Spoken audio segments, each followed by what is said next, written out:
Hello, hello. Welcome back to Alpha Beta Soup, where we unpack Bitcoin using on-chain analysis. I'm TXMC.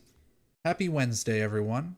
We'll hop around and check out some of the entity metrics we've been monitoring to make sure that the underlying supply dynamics for Bitcoin are holding up. And we'll talk about the profile of this current rally and if it still resembles a continued bull run. If you enjoy this content, please give this video a thumbs up and be sure to subscribe to my channel. I want this to be the best place for on-chain analysis on YouTube, and your support is a huge part of that. Make sure you turn on the bell icon so you find out when I put out new videos, and I'd love if you shared my content with any of your friends who are also curious about Bitcoin. Today's video will be a bit shorter than some of the more recent ones, but we still have many things to talk about, so let's get right into it.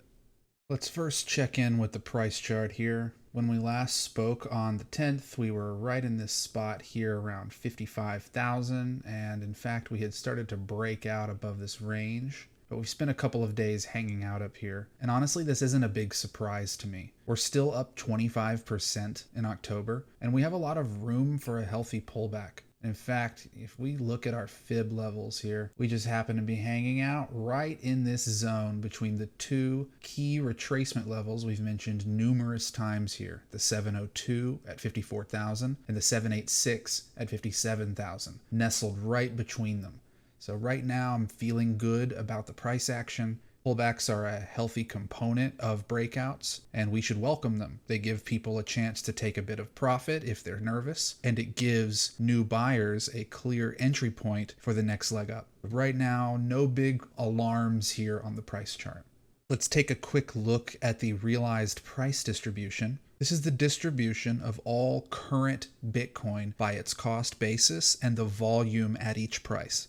As price moves around, the distribution of on-chain volume around that price tends to change a lot, and as people spend coins from other points in history, those levels might change a little as well. And we can see here, if I go back to Sunday, you can see some of this volume has changed, and there was even a point on Sunday when this block here at 54,000 had the highest single area of on-chain volume since price was last at 10K. But in the couple of days since then, here was Monday, Tuesday, and now today, Wednesday, the 13th, we're building a new node of volume here, a new node of significant holders. There was a period on Monday when we were right at the top of this level, and there were very few current holders above where we were. And it seemed to me that just the slightest nudge could push us into price discovery. The market wasn't quite ready yet, and it's been pulling back and building some support here in the mid-50s. But the most important thing, I think, to remember here is that while we are just holding in this area, we have put up with holding in this whole range here throughout the entire summer. And every time we've fought our way out of one of these levels, we haven't yet come back down to them. We keep setting higher floors. My theory is that the longer we bump up against 50 and 55,000, the less scary those numbers become and the more normal they are to the market.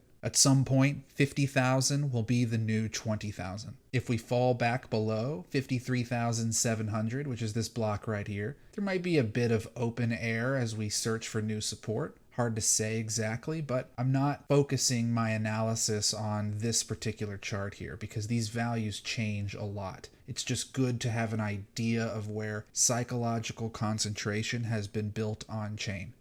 A check-in on transfer volume. In the previous video, we talked about on-chain transfer volume as a percentage of the realized cap. The realized cap is the total dollar amount paid for all coins on the network currently. It's like the aggregate cost basis of all holders. And when transfer volume, on-chain settlement volume, becomes a large percentage of the value stored in the network, it's often indicative of bullish periods. We spoke in the last video about how important it was for on-chain transfer volume to get over 3% of the realized cap, shown here on this gray line. If I zoom out, we pointed out how there were many areas where once transfer volume got over 3% of the realized cap, it tended to send us into bull runs. That same thing happened here in January of 2021. We caught support here on this 3% line, and we bounced around here as we made new highs in the spring. And we've been below it now for much of the summer, but recently we bounced back above it. And the great thing here is that we've maintained these high levels. Just the other day when we spoke, we had seen a tiny spike down in this level, and now it's just spiked right back up, which shows me that this might be the current normal for us. And if so, that's very encouraging, because historically, this value has been a good bellwether for future bullish price action when it catches support here on this 3% line as it has now. So no new update here from the last time we saw this chart, but a check-in to make sure it's still on track, and it very much is. Volume remains elevated, and volume is a key component of prolonged price rallies. Now let's do a temperature check on our smart money chart. So this combines three different things that we've been following on this channel. The balance held by whales. These are entities on chain, individual market participants on chain that have over 1,000 Bitcoin in their possession. We've been watching their supply because there was a lot of fear and nervousness about some recent distribution that this group had done. And you can see that in the last couple of days, one of these whales has bought a nice chunk of BTC. This supply group has grown from 6.76 million coins up to 6.79 million coins. So about 30,000 more Bitcoin have entered this group in the last couple of days. It's important for me to point out that watching entities by their supply size, like in this instance with the whales here, is not a guarantee of any kind of outcome. And it's not something that anyone should be basing their investment decisions on. There are some analysts in the space who look at individual address activity, which I personally see as a bit of a fool's errand. It's hard to gain measurable aggregate insights when we look at individual addresses and the amount of Bitcoin they hold. Similarly, when we break down individuals on chain by how much Bitcoin they have, we still don't know much about the profile of those investors. Are they individual firms? Are they individual people with high net worth? Perhaps they're a custodial institution that holds Bitcoin for a number of clients. There isn't a way for us to truly know that. So when we get overly dialed in on the behaviors of certain entity groups, it can cloud our biases. So I want to make sure that everyone knows that when we watch something like a whale balance, even if we're looking at him as a group here, like we are, it's just one small layer of the overall picture, and it's one tool that we use out of our large on-chain toolbox to assess the market. So I show these things to you so that you're informed, so that you can speak about whale activity intelligently if someone brings it up to you. But it is not our focus, and it isn't particularly fruitful for us to laser focus on what the whales are doing at all times. The blue line here is our illiquid supply shock ratio. This is the ratio of coins held by strong hands compared to those held by weaker hands. We define a strong hand as an entity on chain that has a low history of selling. They tend to hold the majority of their Bitcoin for their lifetime, whereas weaker hands, more liquid entities, tend to sell more often. They're more favorable to the idea of selling. HODLing is not their priority. So what we like is to see more supply being scooped up by illiquid entities, by people who don't like to sell. And we show that here on this blue line. And we can see it's still continuing a strong uptrend.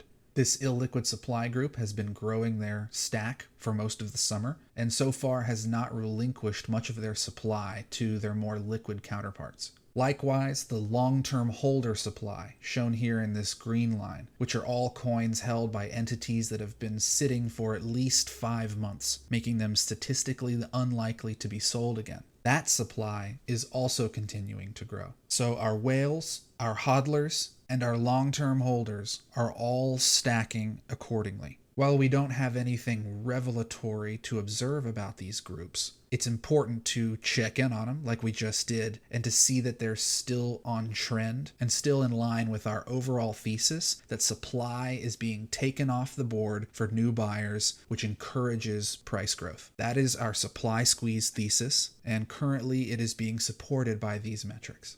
To be thorough, we're going to keep an eye on the futures market as we always do. Futures perpetual open interest, which is the total dollar value of all open futures contracts, has been going up heavily throughout the month of October. The volume of open contracts has been increasing with the price, which is not unexpected. Usually futures volume does follow price, generally speaking, and it's been spiking heavily recently, which at first gave me some concern. But this only tells part of the story. So while the volume is quite elevated, the funding rate remains neutral. So the funding rate dictates the amount of bias and leverage in futures. If we zoom in on this area, it's been holding steady now for a few days. So this is slightly positive, but in futures, 0.01% is essentially a flat funding rate. This is the neutral fee level for futures. So when you see it at 0.01%, it's pretty much flat, and that's what we've been holding at for days,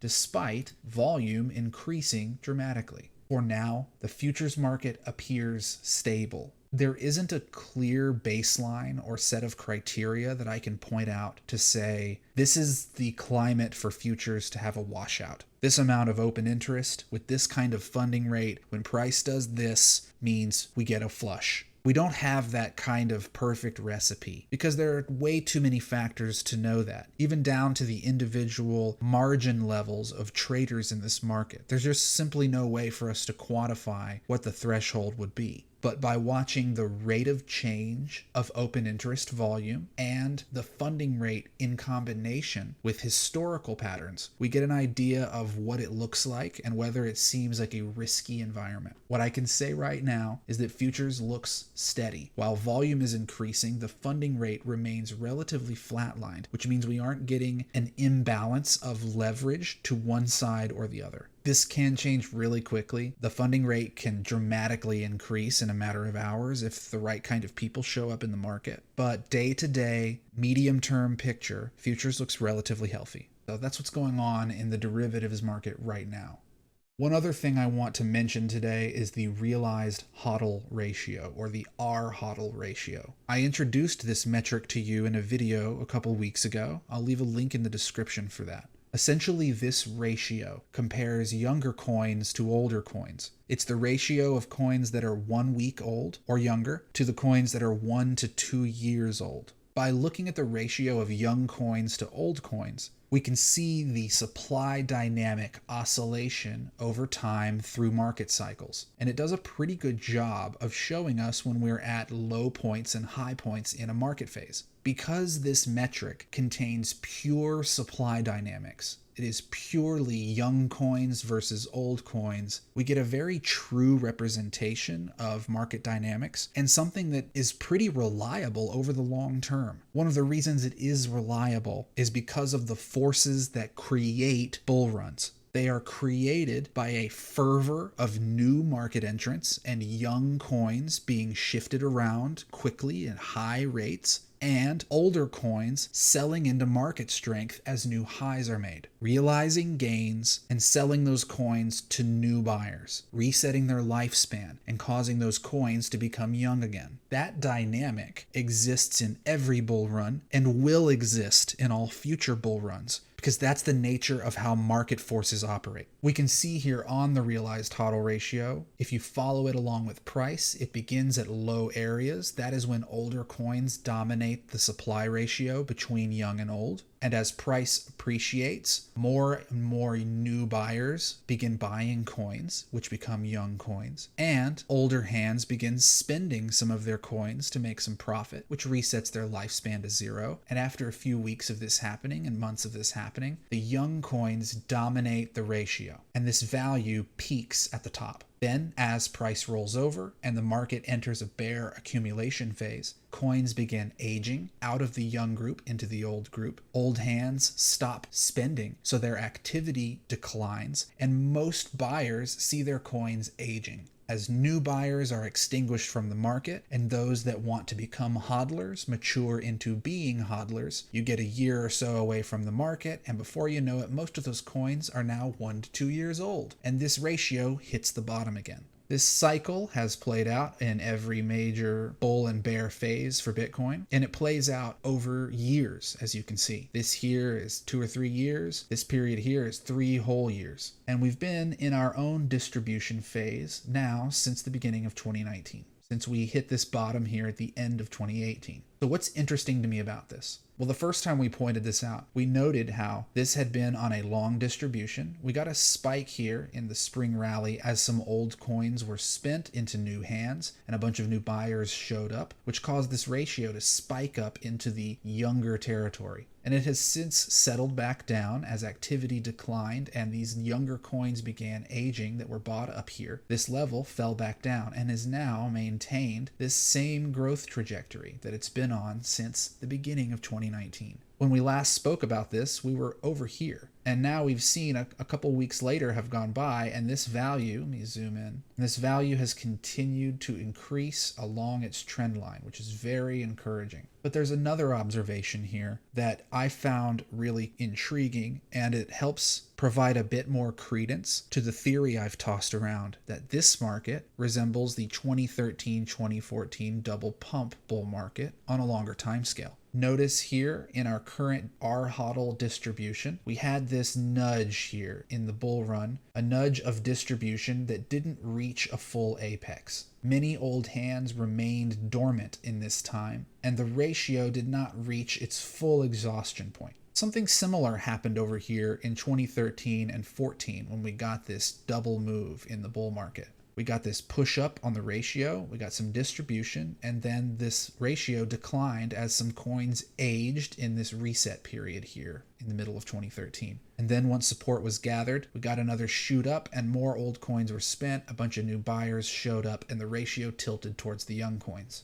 Well, look where this level is. I'm just going to put my cursor right here. Now, if we follow this over to the right, it's right on line with where the bump was in the 2021 market. Proportionally, the ratio from young to old coins matched the profile of the bull market from 8 years ago. Long distribution, year or two long distribution. We get a mini bull run, get some distribution of old coins into new hands, but it's not quite enough to exhaust the market. And then we get some aging and maturity, and then the process continues. The same thing happened over here, but this is more condensed. This happened over a period of about 2 years, a year and a half. This over here has been happening for over 2 years. So this is occurring on a much longer time frame with similar behavior and similar proportional activity. I find this to be pretty intriguing, and it makes me want to play around with this metric a bit more in the coming days to see if I can make any newer comparisons or any newer adjustments to this model. But right now, considering we are seeing accumulation continue, we're seeing transfer volume increasing. We saw a bit of whale distribution a few days ago, but price actually rose on that sell pressure, and we're seeing the futures market grow in activity while remaining steady in its bias. These factors give me confidence that this rally is on track, the supply squeeze thesis remains intact, and hodlers are waiting for higher prices. We know that we will get some selling as we get back into the 60K territory in price. This is assured to happen. And when we get there, we will be watching activity very closely. But for now, we are still in a holding pattern as we observe this market in its pullback phase here between the key Fibonacci retracement levels of 702 and 786. Stay strong, friends. These are the moments we wait for. This is the anticipation before the storm. Make sure you follow me on Twitter at TXMCTrades. I post observations and analysis frequently. Many of those things don't end up making them into the videos. You can interact with me on Twitter, ask me questions, we can talk about charts we see in the videos, and you can find out about other content I'm putting out that doesn't end up on my YouTube channel. No new revelations, but the rally and our thesis remain intact, which is the important thing to remember. If we continue to consolidate in the middle to low 50s over the coming days, you may start to hear an increasing amount of doubt and fear on social media and in the market, and that is expected. But as always, take a step back from it and look at the data. That is what I will be doing and what we will continue to do on this channel. We'll check back in a couple days from now and make sure everything still looks great. If you have any additional feedback for me or how I can improve this channel, please leave it in the comments below. I read every comment to all of my videos. With all that said, I'm going to let you guys go. We'll check back in soon with more observations. Take care of yourselves, friends. I hope you have a great week, and we'll speak again soon. Cheers.